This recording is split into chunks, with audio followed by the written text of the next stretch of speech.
looked with Piers this morning. Look, she looks remarkably fresh considering Susanna Reid has stayed awake to talk to us about her new show, which is investigating women on death row. Also, we'll be finding out if Susanna, so, you know, you're well qualified to give Ranveer advice. What do you make so far? What's your top tip for her?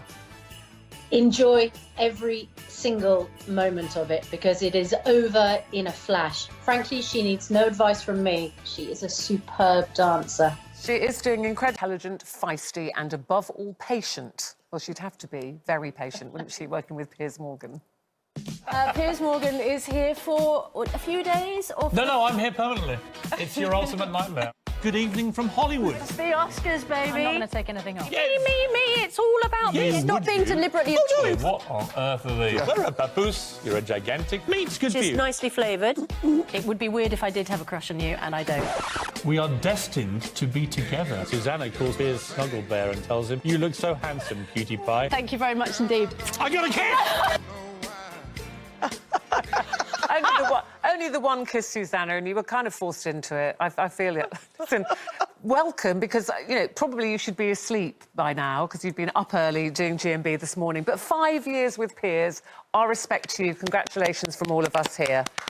Well, Susanna, do I get a reward for that? Thank you very much indeed. Susanna, I must ask you, I've known Piers for many, many years and my sympathies go out to you, but I've seen since the pandemic, Piers has morphed into another person. He's gone from zero, in a lot of people's eyes, to hero. To hero. Hero. I know.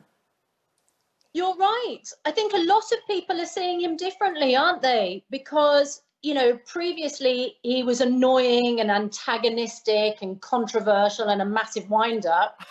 And now he's all of those things still, but also holding the government's feet to the fire. Yeah. You know, and when we have the ministers on, he is holding them to account in a way that, you know, a lot of people think other outlets aren't doing. So, yes, he's still annoying, but he's annoying and he's doing a really good job. As you both are, as you are too, Susanna, and we enjoy watching you every morning. But listen, we don't want to spend all your time talking about Piers Morgan. We want to talk to you about your new documentary series. This is called Death Row's Women, which is on Thursday at 9 o'clock on ITV. And you travelled to Texas in America. Tell us a bit more about this series. Pre-COVID, of course, and an utterly chilling experience. I was on death row meeting a notorious killer, Dali Routier. Now, she was 26 years old back in 1996, and the story as she tells it is that one night she woke up with her wounded 5-year-old child pressing on her shoulder. She wakes up at home to see an absolutely bloodied scene. Her 6-year-old son has been brutally murdered. Her 5-year-old dies shortly afterwards when he's taken to hospital. She is slashed across the throat.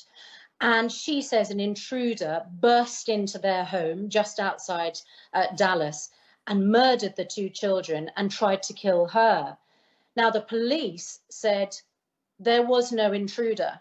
Absolute nonsense story. She murdered her 2 tiny children and then slashed her own throat in order to stage a crime scene.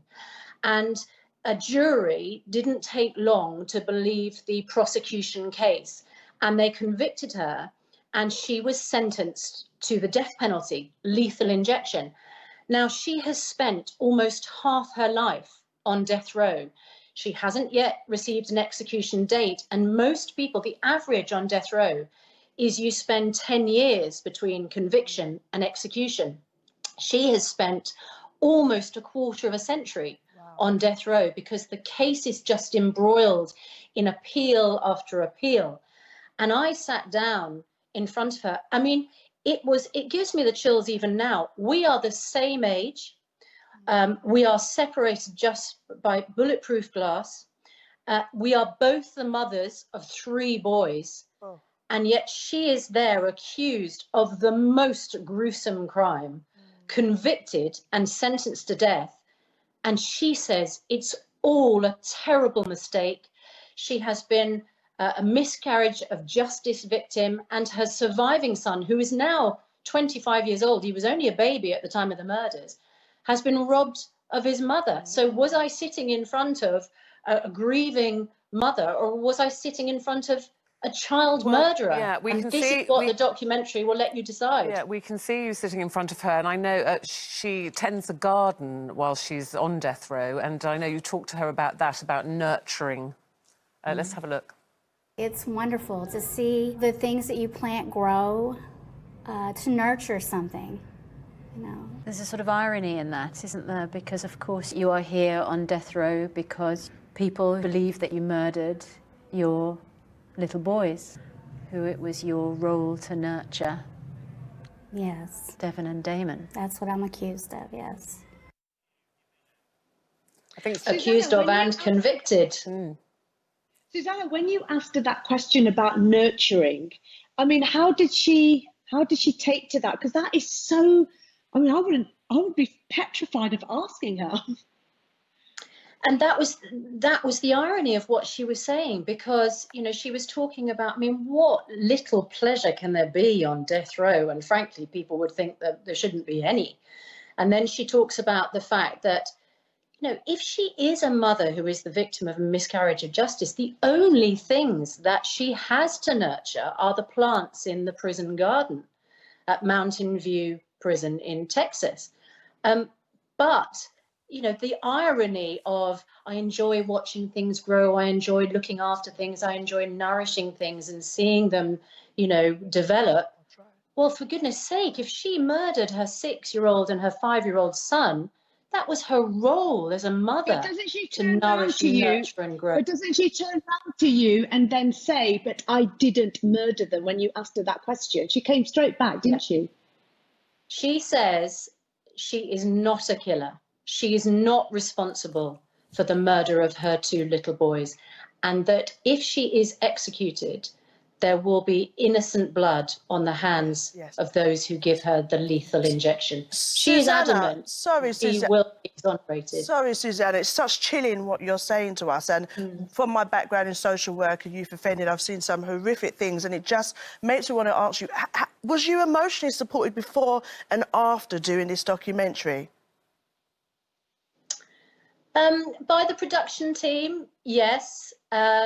It is a very emotional experience, isn't it? And when she describes the scene of those 2 little boys and their bodies, it is such a horrific image. And she was in tears. Now, the viewers might think they're crocodile tears and they might not believe her.